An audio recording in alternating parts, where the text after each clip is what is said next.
الرحمن الرحيم والصلاة والسلام على رسول الله. معنا اليوم إن شاء الله وصفة سهلة وبسيطة وراح تعجبكم إن شاء الله كتير، ومقاديرها بسيطة متوفرة بكل بيت.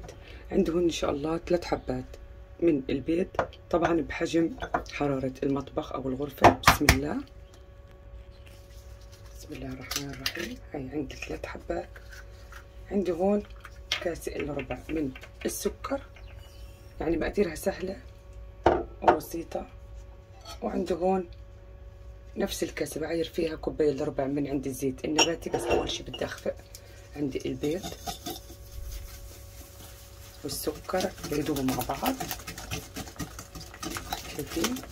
بتأكد إنهم دابوا منيح.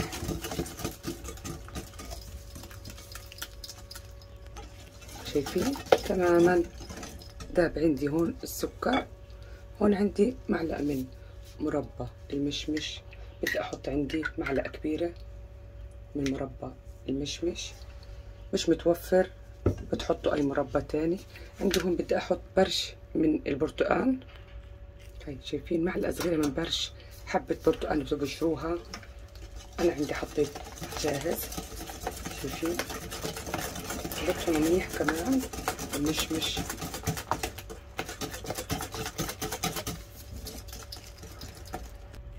هاي عندي هون بعد ما خفقتهم رش من الملح، وبدي انزل عندي الزيت اللي عنا اللي قلنا كاسه الا ربع. طبعا انا استعملت نفس مقادير الكاسه اللي بتستعملوها، اي كاسه بالبيت بتكون عندكم تستعملوها كبيره صغيره، بس كل المقادير بنفس الكاسه. هاي شايفين؟ شد عندي الخليط. هلا بدي انزل عندي من السميد. بسم الله الرحمن الرحيم. الناعم عندي كاستين حنزلهم. بسم الله. هي الثانيه. وهون بدي انزل عندي كمان كاسه من جوز الهند، وبدي اخفقهم هلا اخلطهم بايدي. طبعا هاي الوصفه ما فيها خميره الحلويات او بيكنج باودر. اخلطهم منيح لتشد العجينه معي، نقدر نشكلها منيح. اذا حسيتوا العجينه عندكم شويه يعني رخوه، طبعا انتم لازم تضعفوا الكاسه تكون مليانه منيح السميد. بسم الله الرحمن الرحيم. شايفين؟ إذا حسيتوا مثل ما قلت العجينة رخو شوي، بتزودوا لها شوي من السميد، قد معلقتين كبار أو 3 أو معلقتين كمان معهم جوز الهند. طبعا حسب السميد اللي بيشرب، مثل الطحين في سميد بيشرب وسميد لا. هاي هيك العجينة بدها تكون عندي، نقدر نشكلها قطع صغيرة. هلا بدنا نبلش نشكلها. بسم الله. طبعا هون عندي جبت كاسة من السكر الناعم المطحون، وبدي ابلش اخذ قطع صغيرة. انتوا الحجم اللي بدكم اياه وتتحكموا فيه. شايفين؟ بدي انزلها بالسكر.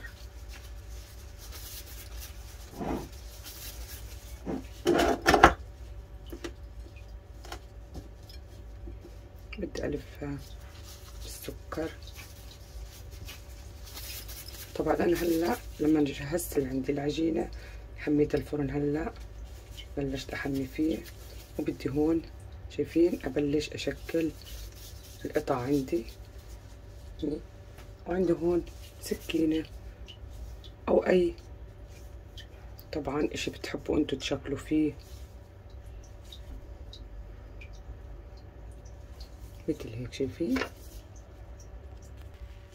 هاي نلفها بالسكر المطحون بالاصبع هيك بنخرقها.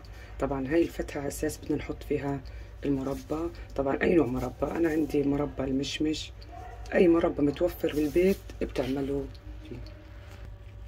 بسم الله الرحمن الرحيم. هاي شايفين؟ هاي خرقها وبالسكينة مثل ما قلت، او اي ملقط حابين انتو.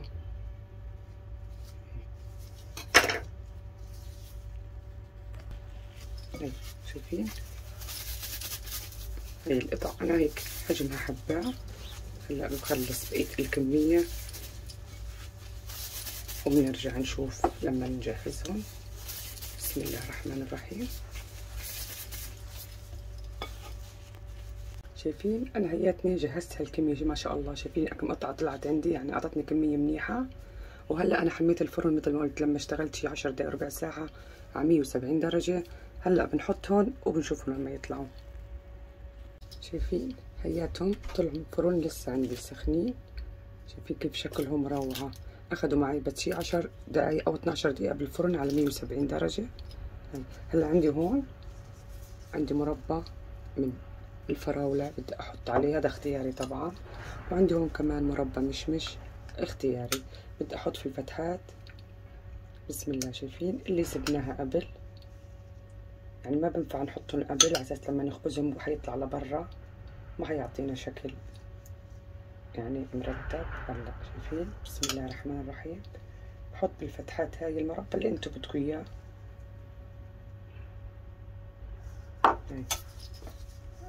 أنا بدي أشكل، بدي أحط مربى فراولة، أي مربى عندكم موجود، برتقان، أي شي.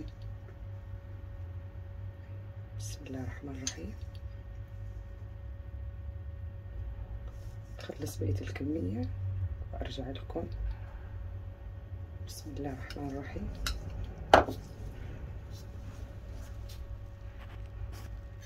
بسم الله الرحمن الرحيم. شايفين هاي شكل الكمية اللي عندي روعة، قد ما أقول لكم روعة، ريحتها بتشهي.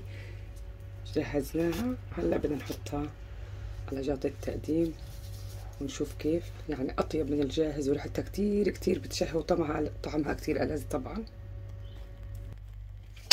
بسم الله.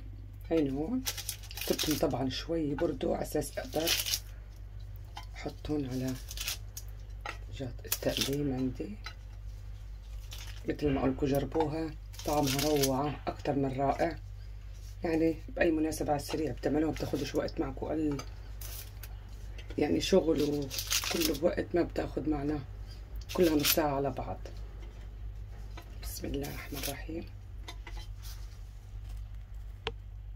شايفين هاي الكمية اللي قطعت عندي قد ما قلتلكوا رائعة جدا. هاي ومقرمشة طبعا بالطعم. نفتح حبة معنا ونشوف كيف. شايفين ريحتها كتير بتشهي وطعمها رائع. ومثل ما قلتلكوا ان شاء الله بتعجبكم هالطريقة. واذا عجبكم الفيديو ما تنسونا من اللايك والشير، وبنلاقيكم فيديو تاني، وبأمان الله.